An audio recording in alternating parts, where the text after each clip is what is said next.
વિદ્યાર્થી મિત્રો, ધોરણ 10માં આપ સૌનું સ્વાગત છે. આ વર્ષ તમારા માટે ખૂબ જ નિર્ણાયક છે, જેથી આપ સૌ નિયમિત રીતે દરરોજની તૈયારી દરરોજ કરશો, નિયમિતપણે, તો ધોરણ 10માં કોઈ પણ જાતની મુશ્કેલી આવે નહીં. જેથી દરેક સબ્જેક્ટમાં આપ સૌ નિયમિતપણે જે કંઈ હોમવર્ક આપવામાં આવે, જે કંઈ શીખવવામાં આવે, એનો ધ્યાનપૂર્વક અભ્યાસ કરશો.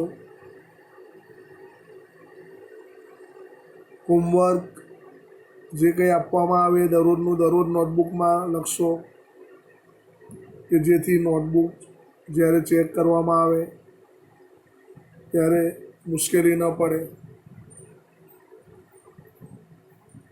વિજ્ઞાન એવો વિષય છે કે જેમાં 100માંથી 100 માર્ક્સ પણ મળે છે. ઘણું બધું મટીરિયલ તમારી પાસે તૈયારી કરવા માટે હોય છે. એમાંથી તૈયારી કરશો તો કોઈ જાતની મુશ્કેલી આવે નહીં. તો આપણે સૌ પ્રથમ આજથી પ્રકરણ નંબર 1 રાસાયણિક પ્રક્રિયાઓ અને સમીકરણોનો અભ્યાસ આજથી શરૂ કરીશું. પ્રકરણ 1 પ્રથમ પરીક્ષામાં હોય છે, રાસાયણિક વિજ્ઞાનનું પ્રકરણ છે. 6 માર્ક્સની આજુબાજુ એનો વેટેજ છે. આમાંથી 2 માર્ક્સના પ્રશ્નો ખાલી જગ્યા અને 3 માર્કના પ્રશ્નો પૂછાય છે. તે પ્રકરણ 1 રાસાયણિક પ્રક્રિયાઓ અને સમીકરણો ખૂબ જ અગત્યનું પ્રકરણ છે. રોજિંદા જીવનની અંદર આપણે ઘણી બધી બાબતોનું નિરીક્ષણ કરતા હોય છે. ઘણા બધા ફેરફારો આપણી આજુબાજુ જોતા હોય છે. ઘણી બાબતો એવી હોય છે કે જેને આપણે વિચારવી પડે. તો ઘણા બધા પ્રશ્નો આ બધી બાબતો જોઈને આપણા મનમાં ઉદ્ભવતા હોય છે. તો આ દરેક બાબતો પાછળ વૈજ્ઞાનિક મહત્વ છે. ઉનાળામાં ઓરડાના તાપમાને દૂધને ખુલ્લું રાખવામાં આવે તો શું ફેરફાર થાય? લોખંડના તવા, તપેલા, ખીલાને ભેજવાળા વાતાવરણમાં ખુલ્લા રાખવામાં આવે તો?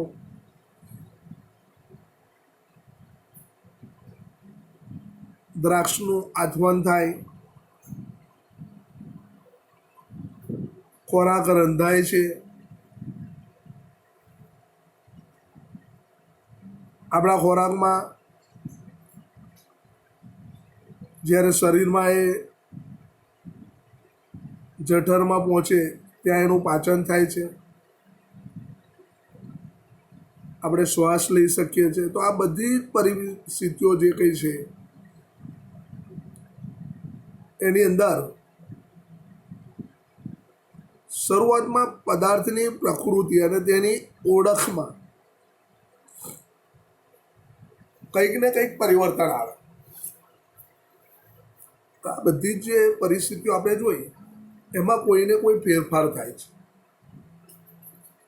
તો એ ફેરફાર કેટલાક રાસાયણિક ફેરફાર હોય, કેટલાક ભૌતિક ફેરફાર હોય.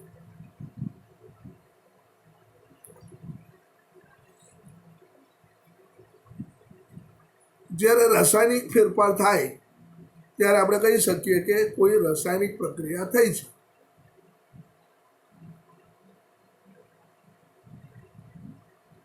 તો આ પ્રકરણની અંદર આ રાસાયણિક પ્રક્રિયાનો અર્થ શું, એ પ્રક્રિયા કઈ રીતે થાય છે, એ પ્રક્રિયા થવાથી શું મળે છે,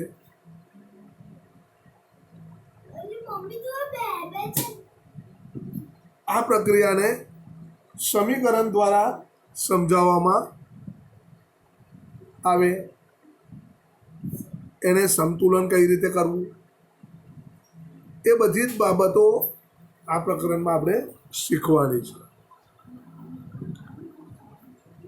તો સૌથી પહેલા એક પ્રવૃત્તિ છે અહીંયા કે મેગ્નેશિયમની પટ્ટીને હવામાં સળગાવવી. તો હવામાં સળગાવવાથી શું મળે? મેગ્નેશિયમ ઓક્સાઇડ મળે. એ મેગ્નેશિયમ ઓક્સાઇડને વોચ ગ્લાસમાં એકઠો કરવાનો. આકૃતિ દર્શાવી છે. ચીપિયા વડે મેગ્નેશિયમની પટ્ટીને સળગાવે છે બન્સન બર્નરથી. તો જ્યારે આ બન્સન બર્નરથી મેગ્નેશિયમની પટ્ટીને ચીપિયા વડે પકડીને આપણે સળગાવીએ ત્યારે ખૂબ જ ધ્યાન રાખવાનું, બરાબર, કે એકદમ ચમકારા સાથે સળગશે અને મેગ્નેશિયમ ઓક્સાઇડ ઉત્પન્ન થશે. શિક્ષક હોય એની હાજરીમાં જ આ પ્રયત્ન કરવો. વિદ્યાર્થીઓએ આંખોના રક્ષણ માટે ચશ્મા પહેરવા પડે, બરાબર. ચશ્મા પહેરવાના અને લગભગ 3 થી 4 સેન્ટીમીટર લાંબી મેગ્નેશિયમની પટ્ટીને કાચ પેપર વડે પહેલાં ઘસવાની, શુદ્ધ કરવાની. કેમ? તો એના ઉપર મેગ્નેશિયમ ઓક્સાઇડનું પડ હોય છે. એ મેગ્નેશિયમ ઓક્સાઇડનું પડ તમે સાફ કરો તો એ ઝડપથી રાસાયણિક પ્રક્રિયા કરે. એટલે ચીપિયા વડે પકડીને બર્નર અથવા સ્પિરિટ લેમ્પની મદદથી સળગાવવાની અને જે કંઈ નીપજ મળે એને વોચ ગ્લાસમાં ભેગી કરવાની, એકઠી કરવાની. જેમ બને એમ મેગ્નેશિયમની પટ્ટી જ્યારે તમે સળગાવો ત્યારે આંખથી દૂર હોવી જોઈએ, કારણ કે એકદમ ચમકારો થાય, ચમકારા સાથે એ સળગે છે, બરાબર. હવે આગળ વધીશું. તો મેગ્નેશિયમના પટ્ટી જગારા મારતી સફેદ જ્યોતથી સળગે.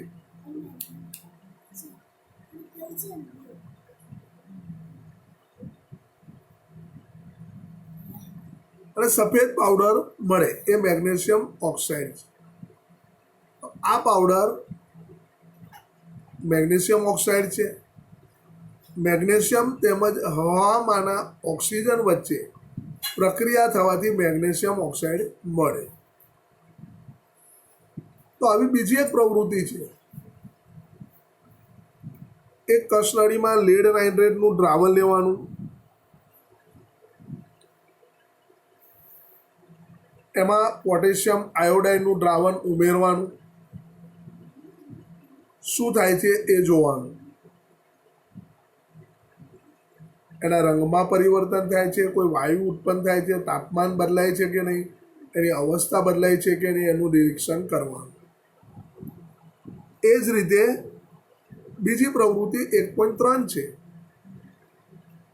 તો એક કોનિકલ ફ્લાસ્ક અથવા કસનળીમાં થોડા ઝીંકના દાણા લેવાના, એમાં મંદ હાઇડ્રોક્લોરિક એસિડ અથવા મંદ સલ્ફ્યુરિક એસિડ ઉમેરવાનું. ખાસ ધ્યાન રાખવાનું એસિડ ઉમેરતી વખતે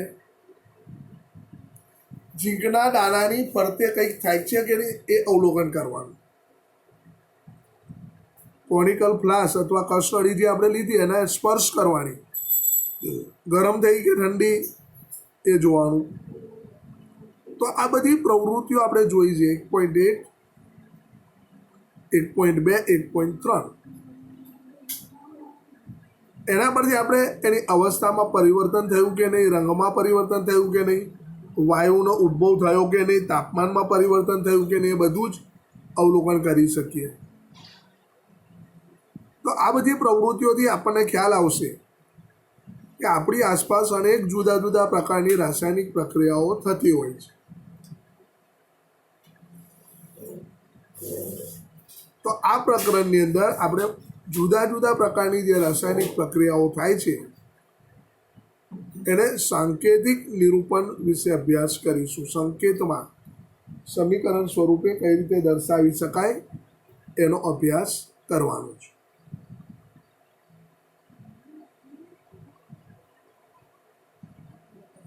તો હવે આપણે રાસાયણિક સમીકરણો વિશે જોઈએ. તો જે આપણે પ્રવૃત્તિ જોઈ, જ્યારે મેગ્નેશિયમની પટ્ટી હવામાં સળગે છે ત્યારે તે મેગ્નેશિયમ ઓક્સાઇડમાં રૂપાંતરિત થાય છે, એ જોયું આપણે.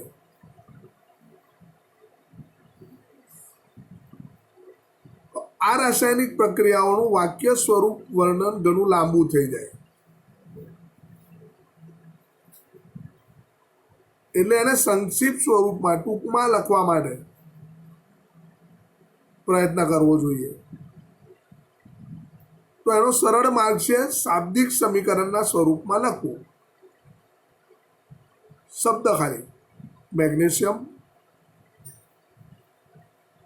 પ્લસ ઓક્સિજન, આ બંને પ્રક્રિયક છે, બે વચ્ચે પ્રક્રિયા થાય છે એટલે પ્રક્રિયક કહેવાય. આપણને મેગ્નેશિયમ ઓક્સાઇડ મળે છે એટલે કે નિપજ કહેવાય. તો શબ્દ સ્વરૂપે થયું એકદમ ટૂંકાણમાં, મેગ્નેશિયમ પ્લસ ઓક્સિજન બરાબર મેગ્નેશિયમ ઓક્સાઇડ. એટલે પ્રક્રિયા 1.1માં દર્શાવેલા રાસાયણિક ફેરફાર અનુભવતા પદાર્થો મેગ્નેશિયમ અને ઓક્સિજન પ્રક્રિયક છે, અને પ્રક્રિયા દરમિયાન આપણને નવો પદાર્થ મેગ્નેશિયમ ઓક્સાઇડ મળે છે, એ નિપજ છે. તો શાબ્દિક સમીકરણ પ્રક્રિયકો અને નિપજોની વચ્ચે તીરની નિશાની દ્વારા પ્રક્રિયકોનું નિપજોમાં થતું રૂપાંતર દર્શાવે છે. પ્રક્રિયકોને શાબ્દિક સ્વરૂપમાં ડાબી તરફ તેમની વચ્ચે પ્લસ ચિહ્ન લખવામાં આવે છે. એવી જ રીતે નિપજોને જમણી તરફ અને તેમની વચ્ચે પણ પ્લસ ચિહ્ન લખવામાં આવે છે. તીરનો અગ્રભાગ એટલે આગળનો ભાગ નિપજ તરફ હોય અને તે પ્રક્રિયાની દિશા દર્શાવે છે. આ બધા મુદ્દાઓ ધ્યાનમાં રાખવાના, બરાબર. તીર પ્રક્રિયાની દિશા દર્શાવે. હવે રાસાયણિક સમીકરણ લખવું. રાસાયણિક સમીકરણ લખવું.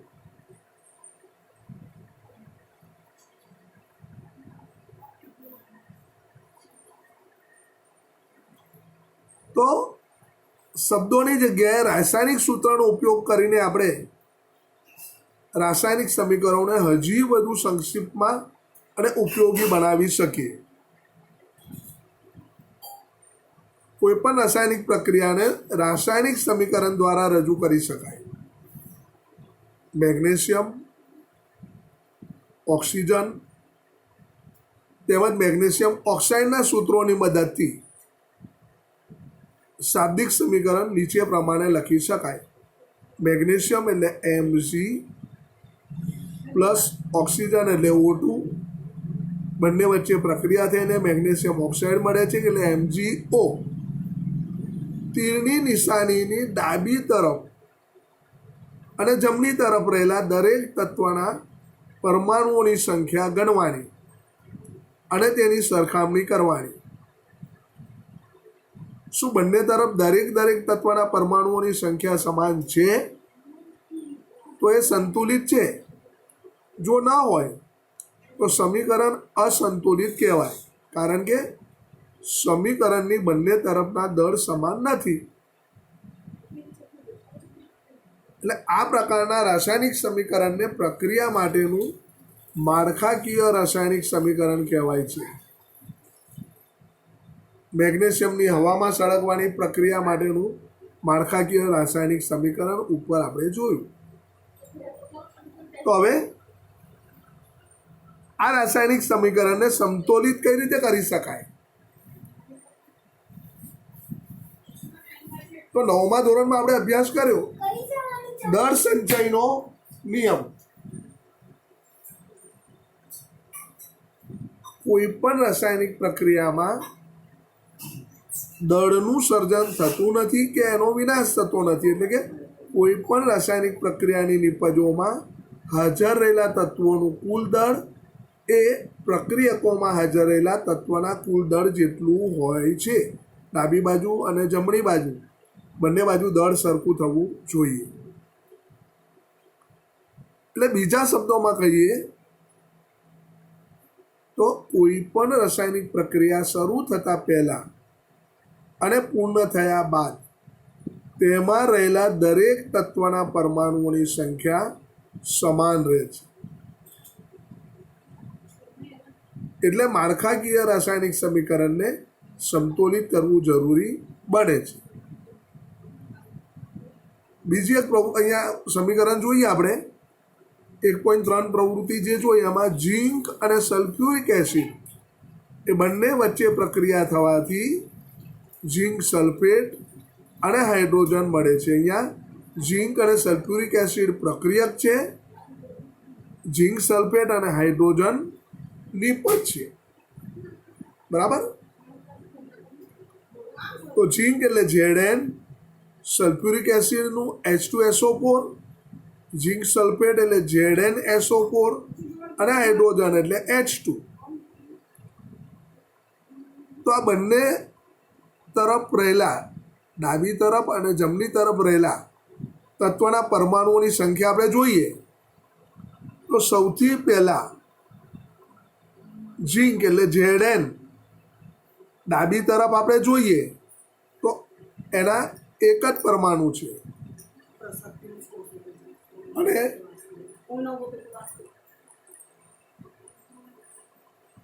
બરાબર ઝીંક પ્રક્રિયકોના પરમાણુઓની સંખ્યા ડાબી તરફ 1 છે, જ્યારે નિપજોમાંના પરમાણુઓની સંખ્યા જમણી તરફ ઝીંક 1 છે. ત્યાર પછી હાઇડ્રોજન ડાબી તરફ એટલે કે પ્રક્રિયક તરફ H2 એટલે કે 2 છે અને જમણી તરફ એ પણ H2 એટલે કે 2 છે. ત્યાર પછી સલ્ફર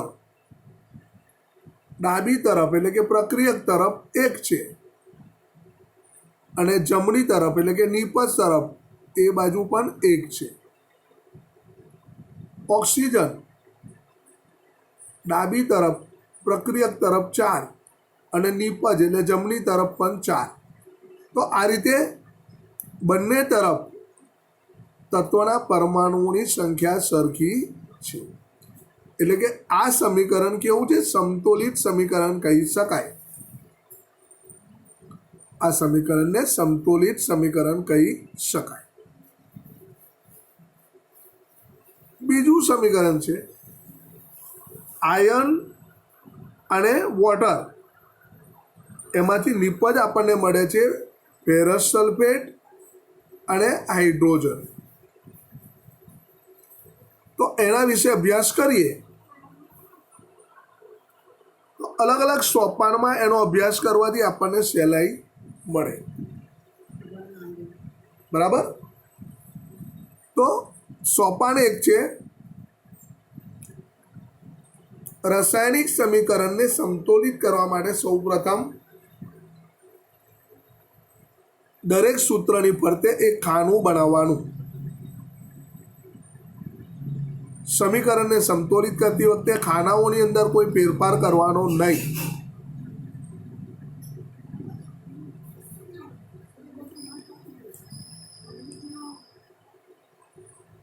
આ જોઈ શકો છો સરસ રીતે ખાના બનાવેલા છે. સોપાન 2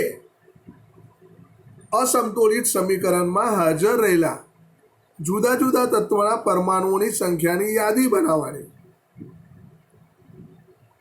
તો સૌથી પહેલા Fe એટલે આયર્ન પ્રક્રિયક તરફ 1 અને નિપજ તરફ એટલે કે જમણી તરફ 3 છે.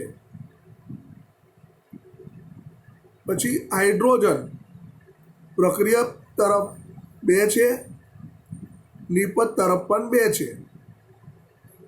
ત્યાર પછી ઓક્સિજન પ્રક્રિયા તરફ એટલે કે ડાબી તરફ 1 અને જમણી તરફ 4 છે. તો આ રીતે જુદા જુદા તત્વના પરમાણુઓની સંખ્યાની યાદી બનાવવાની.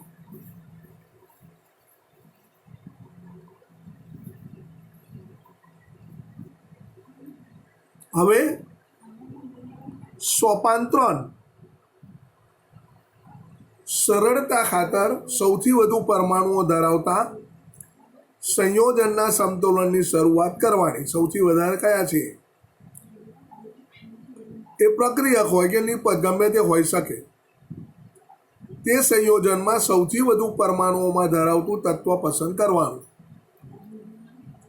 તો આ માપદંડ પ્રમાણે ફેરસ ઓક્સાઇડ અને તેમાં રહેલા ઓક્સિજન તત્વની પસંદગી કરીએ છીએ. ઓક્સિજનમાં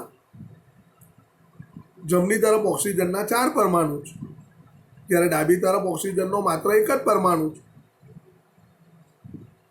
એટલે ઓક્સિજનના પરમાણુઓને સમતોલિત કરવા માટે પ્રક્રિયકમાં શરૂઆતમાં 1 અને નિપજમાં 4 છે. તો સમતોલિત કરવા માટે પ્રક્રિયક તરફ 4 વડે ગુણવા પડે.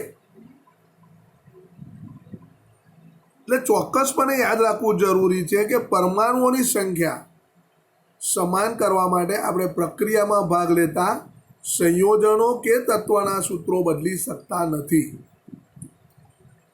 દાખલા તરીકે ઓક્સિજન પરમાણુઓને સમતોલિત કરવા માટે આપણે 4 સહગુણક મૂકી 4 H2O લખી શકીએ, પણ H2O4 અથવા H2O4 ન લખી શકાય. એટલે Fe plus 4H2O Fe3O4 plus H2 નિપજ આંશિક રીતે સમતોલિત સમીકરણ થયું. બરાબર, ઓક્સિજન સમતોલિત થયા. હવે સોપાન 4, આયર્ન અને હાઇડ્રોજન પરમાણુઓ હજી પણ સમતોલિત નથી. આ તત્વો પૈકી કોઈ એકને પસંદ કરીને આગળ વધીએ. કોઈ પણ એક પસંદ કરવાનું. તો આંશિક રીતે સમતોલિત સમીકરણમાં હાઇડ્રોજન પરમાણુઓને સમતોલિત કરીએ. 1.6 સમીકરણ દે છે, એમાં હાઇડ્રોજન. તો જુઓ 4 દુ 8 હાઇડ્રોજન પ્રક્રિયક તરફ છે, જ્યારે નિપજ તરફ ફક્ત 2 છે. એટલે નિપજ તરફ 4 વડે ગુણવા પડે. આપ કોષ્ટકમાં જોઈ શકો છો 2 ગુણ્યા 4 કરે છે. સમતોલિત કરવા માટે પ્રક્રિયક તરફ 8 હાઇડ્રોજન છે, તો નિપજમાં પણ 4 વડે ગુણીને 8 કર્યા. એટલે આ પ્રમાણે 1.7 નંબરનું સમીકરણ આંશિક મળ્યું આપણને. Fe plus 4H2O give rise to Fe3O4 plus 4H2. આ આંશિક સમીકરણ થયું. હવે સોપાન 5, તો એને આંશિક સમીકરણથી 1.7 મળ્યું, એને ચકાસવાનું સમતોલિત ન થયું હોય એવું ત્રીજું તત્વ પસંદ કરવાનું. તો આયર્ન પ્રક્રિયકમાં 1 છે અને નિપજમાં 3 છે. એટલે એને સમતોલિત કરવા માટે પ્રક્રિયક તરફ 1 ગુણ્યા 3 કરવા પડે.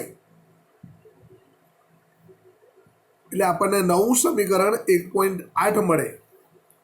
3Fe plus 4H2O give rise to Fe3O4 plus 4H2.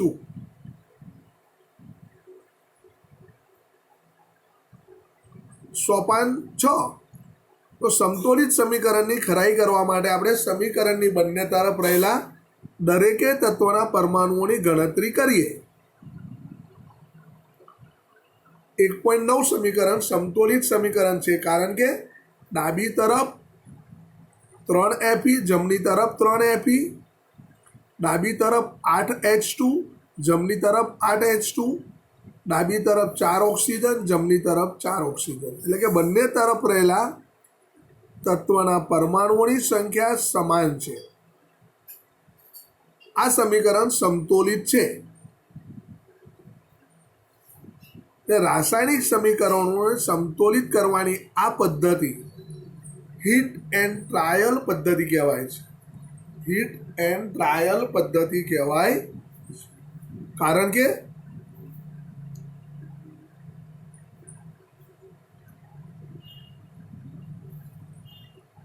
આપણે પ્રયત્નો દ્વારા નાનામાં નાના પૂર્ણાંક સહગુણાંક વડે સમીકરણને સમતોલિત કરવાનો પ્રયત્ન કરીએ છીએ. સોપાન 7 ભૌતિક અવસ્થાઓની સંજ્ઞાઓ લખવાની. હવે તો ધ્યાનપૂર્વક આપણે જે સમીકરણ 1.9 બનાવ્યું એને તપાસવાનું. એમાં દરેક પ્રક્રિયક અને નિપજની ભૌતિક અવસ્થા કઈ છે એ લખવાની. એટલે કે ગણ છે, પ્રવાહી છે, વાયુ છે, જલીય દ્રાવણ છે, શું છે લખવાનું. તો રાસાયણિક સમીકરણને વધુ માહિતીપ્રદ બનાવવા માટે પ્રક્રિયક અને નિપજના રાસાયણિક સૂત્રોની સાથે તેઓની ભૌતિક અવસ્થાઓનો ઉલ્લેખ કરવામાં આવે છે. પ્રક્રિયકો અને નિપજોની વાયુરૂપ, પ્રવાહી, જલીય અને ઘન અવસ્થાઓને, જો વાયુ હોય તો G ગેસ, પ્રવાહી હોય તો લિક્વિડ N, જલીય હોય તો એક્વેસ સોલ્યુશન AQ અને ઘન હોય તો સોલિડ S સંકેત દર્શાવવામાં આવે. પાણીમાં બનાવેલા દ્રાવણમાં પ્રક્રિયક અથવા નિપજ હાજર હોય તો જલીય એક્વેસ સોલ્યુશન શબ્દ લખાય છે. તો હવે આપણે જે 1.9 સમીકરણ બનાવ્યું એને અવસ્થા દર્શાવીએ તો 3 Fe એની જોડે S લખવાનો એટલે સોલિડ, 4 H2O એટલે કે એની જોડે ગેસ G, Fe3O4 એટલે કે ઘન સોલિડ, 4 H2 એટલે ગેસ G. તો H2O ની સાથે G સંજ્ઞાનો ઉપયોગ દર્શાવે છે કે આ પ્રક્રિયામાં પાણીનો ઉપયોગ વરાળ સ્વરૂપે કરવામાં આવ્યો છે, એટલે ગેસ લખેલું છે G. તો સામાન્ય રીતે જ્યાં સુધી જરૂરી ન હોય ત્યાં સુધી રાસાયણિક સમીકરણમાં ભૌતિક અવસ્થાઓનો સમાવેશ કરવામાં આવતો નથી. હવે કેટલીક વખત પ્રક્રિયા માટે પ્રક્રિયા પરિસ્થિતિઓ જેવી કે તાપમાન, દબાણ, ઉદ્દીપક વગેરે સમીકરણમાં તીરની નિશાનીની ઉપર અને અથવા નીચે તરફ દર્શાવવામાં આવે છે. ઉદાહરણ આપ્યું છે અહીંયા 1.11 સમીકરણ કે કાર્બન મોનોક્સાઇડ ગેસ છે G +2H2 હાઇડ્રોજન ગેસ એટલે G. તો એને 340 વાતાવરણ દબાણે પ્રસાર કરવામાં આવે છે. એટલે ઉપર લખ્યું છે 340 વાતાવરણ CH3OH. ત્યાર પછી 6CO2 + 12H2O કાર્બન ડાયોક્સાઇડ અને H2O પાણી લિક્વિડ L લખ્યું છે એટલે પાણી કહેવાય. સૂર્યપ્રકાશની હાજરીમાં ક્લોરોફિલની મદદથી ગ્લુકોઝ બનાવે છે, ઓક્સિજન પેદા કરે છે અને પાણી ઉત્પન્ન કરે છે. એટલે અહીંયા ગ્લુકોઝ એટલે C6H12O6 જલીય દ્રાવણ છે એટલે AQ લખેલું છે. C6H12O6 ગ્લુકોઝ જલીય દ્રાવણ છે એટલે એક્વેસ સોલ્યુશન AQ લખેલું છે. O2 ઓક્સિજન એ પણ જલીય દ્રાવણ છે, AQ લખેલું છે. અને 6H2O પાણી છે એટલે L લખેલો છે લિક્વિડ. તો અહીંયા પરિસ્થિતિ દર્શાવી છે સૂર્યપ્રકાશની હાજરીમાં ક્લોરોફિલની મદદથી. તો એને તીર ઉપર લખવામાં આવે છે. તો આ રીતે આ બધા જ સોપાનો દ્વારા આપણે સમીકરણને સારી રીતે સંતુલિત કરી શકીએ છીએ. એની ભૌતિક અવસ્થાઓ પણ ઘણીવાર દર્શાવી શકીએ છીએ, એની પરિસ્થિતિ પણ દર્શાવી શકીએ છીએ. શાબ્દિક સ્વરૂપે જો સમીકરણ લખીએ તો 5 થી 6 લીટીમાં આપણે લખી શકીએ. એની જગ્યાએ ફક્ત એક જ લીટીમાં આ રાસાયણિક સમીકરણને સૂત્ર દ્વારા, પરિસ્થિતિ દ્વારા, ભૌતિક અવસ્થા દ્વારા દર્શાવી શકીએ છીએ. તો વિદ્યાર્થી મિત્રો, આ હતી બાબત રાસાયણિક સમીકરણને સંતુલિત કઈ રીતે કરવું. હવે આગળના પીરિયડમાં આપણે અલગ અલગ પ્રકારની રાસાયણિક પ્રક્રિયાઓ વિશે અભ્યાસ કરીશું. તો આ જે અભ્યાસ આપણે આજે કર્યો એને 2 થી 3 વાર તમે ફરીથી વાંચી જશો. દરેક પાસે પુસ્તક તો હશે કે જેથી તમને સારી રીતે ખ્યાલ આવે. પછી અઠવાડિયા પછી વાંચશો તો આ જે કંઈ સમજાવ્યું છે બધું જ તમને ઉપરથી જશે, ખ્યાલ આવે નહીં. એટલે આજે 2 થી 3 વાર તમે ફરીથી એને પુનરાવર્તન કરી જશો કે જેથી સારી રીતે ખ્યાલ આવે. આવતા પીરિયડમાં આપણે રાસાયણિક પ્રક્રિયાઓ વિશે અભ્યાસ કરીશું. જય શ્રી કૃષ્ણ.